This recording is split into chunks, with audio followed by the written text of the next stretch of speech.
Selamat pagi dan selalu semangat pagi anak-anakku sekalian. Bagaimana kabar kalian hari ini? Ya, Bapak harap kalian semua dalam keadaan sehat dan selalu semangat dalam mengikuti kegiatan kita hari ini.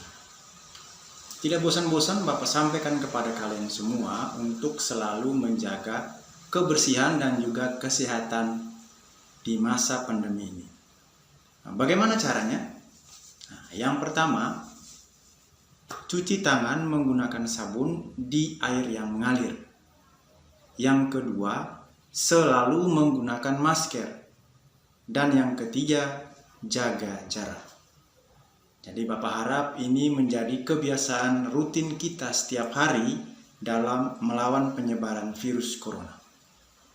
Baik anak-anak, sebelum kita melanjutkan kegiatan kita, mari kita menyiapkan hati kita untuk berdoa. Berdoa, mulai. Selesai.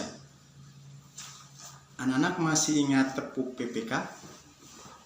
Ya, ayo kita tepuk PPK. Tepuk PPK. Religius, nasionalis, mandiri, gotong royong, integritas. Ya, baik, terima kasih anak-anak. Anak-anak masih ingat materi kita yang kemarin? Ada yang tahu?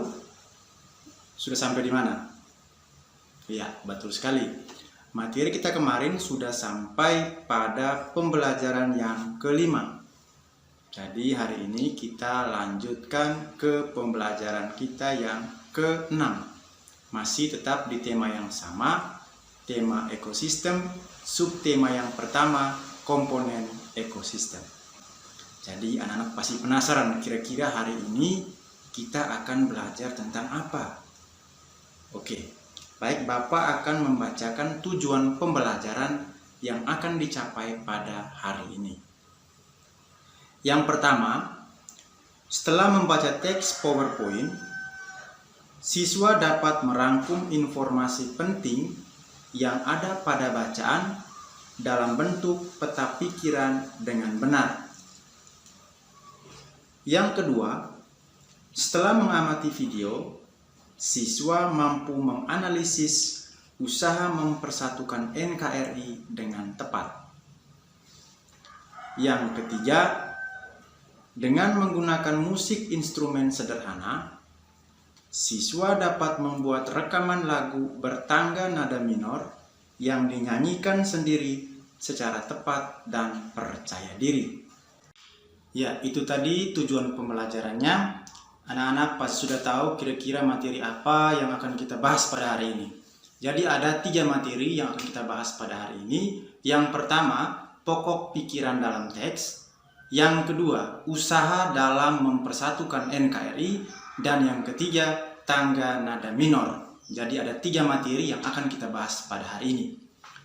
Bapak Guru akan menjelaskan secara singkat saja materi kita. Nanti untuk rinciannya nanti kalian akan mendapatkannya pada saat mengerjakan LKPD yang akan kalian kerjakan sebentar. Kita masuk pada materi yang pertama, pokok pikiran dalam teks. Jadi dalam sebuah bacaan atau sebuah teks itu biasanya terdiri dari beberapa paragraf. Ada yang 3 paragraf, ada yang 4 paragraf, dan ada juga yang bahkan lebih. Jadi di setiap paragraf itu ada yang namanya ide pokok. Apa itu ide pokok? Ide pokok adalah inti permasalahan dari sebuah teks. Jadi masing-masing paragraf itu memiliki ide pokok. Bagaimana cara menentukan ide pokok di setiap paragraf? Jadi untuk mencari ide pokok di setiap paragraf, yang pertama kita harus tahu dulu tuh kalimat utama. Kalimat utama itu biasanya berada di awal paragraf, bisa juga di tengah paragraf, bisa juga di akhir paragraf. Itu untuk menentukan kalimat utama. Nanti setelah kalian menentukan kalimat utama, barulah kalian bisa mendapatkan yang namanya ide pokok paragraf. Jadi kalau memang paragrafnya ada 3, berarti ide pokok paragrafnya juga pasti ada 3. Itu langkah pertama. Langkah kedua, setelah kalian mendapatkan ide pokok paragraf, kalian akan memindahkan ide pokok paragraf itu ke bentuk peta pikiran. Nah, peta pikiran ini juga bukan hal baru lagi buat kalian, karena kalian juga pasti sudah mengerjakan sebelumnya. Kalian sudah tahu dia punya model itu seperti apa. Itu peta pikiran. Nanti dari hasil ide pokok yang kalian sudah dapat, kalian pindahkan ke peta pikiran. Nah, itu nanti kalian akan kerjakan sebentar di LKPD yang akan Bapak kirim lewat WA grup sebentar. Masuk pada materi yang kedua, usaha-usaha dalam menjaga persatuan NKRI. Ya, Indonesia merupakan negara kepulauan. Kira-kira siapa yang tahu mengapa Indonesia dijuluki sebagai negara kepulauan? Ya, betul sekali. Indonesia dijuluki sebagai negara kepulauan itu karena memiliki banyak pulau atau beribu-ribu pulau, sehingga dijuluki sebagai negara kepulauan. Ada sekitar 17.000 lebih pulau yang ada di Indonesia, mulai dari pulau yang paling besar sampai dengan pulau yang paling kecil. Ada sekitar 34 provinsi, ingat 34 provinsi yang ada di Indonesia. Jadi antara provinsi satu dengan provinsi yang lain, daerah yang satu dengan daerah yang lain itu ada perbedaan, banyak sekali perbedaan.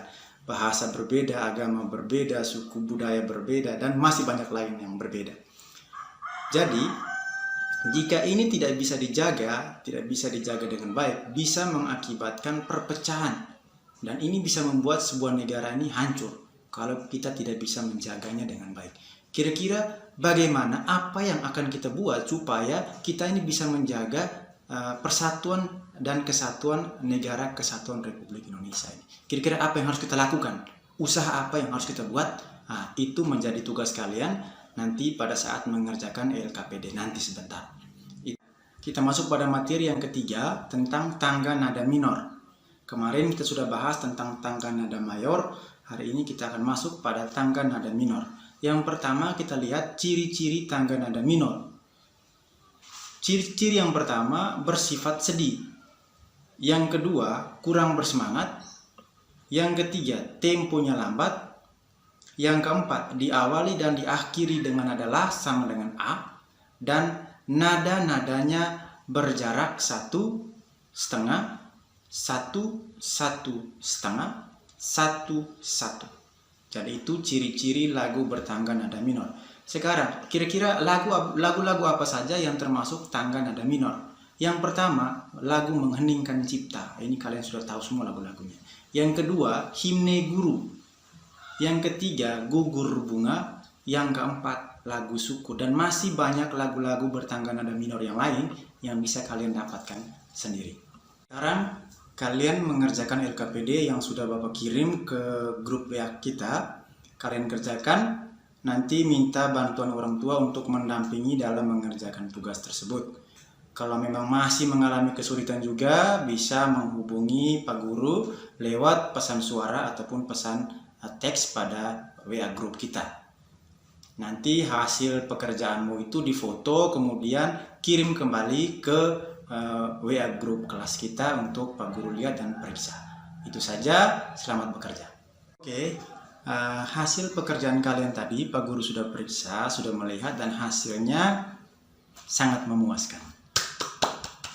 Oke, hasil kerja keras kalian tidak sia-sia ternyata, sehingga kalian juga mendapatkan nilai yang bagus. Oke, selanjutnya untuk mengukur kemampuan kalian dalam memahami materi kita hari ini, kita akan mengadakan evaluasi. Nah, Bapak Guru akan mengirimkan soal evaluasi dalam bentuk Google Formulir pada WA grup kelas kita. Nanti kalian tinggal klik saja di situ, kalian kerjakan. Oke, ingat kerjakan dengan teliti supaya bisa mendapatkan nilai yang memuaskan. Jangan sampai kalian kecewa hasilnya. Oke, semua sudah siap? Ya, pasti siap. Oke, baik anak-anak. Sekian pertemuan kita hari ini. Bapak memberikan pesan kepada kalian untuk selalu belajar, ingat untuk belajar di rumah, dan juga selalu menjaga kesehatan. Sekian saja, terima kasih, selamat pagi.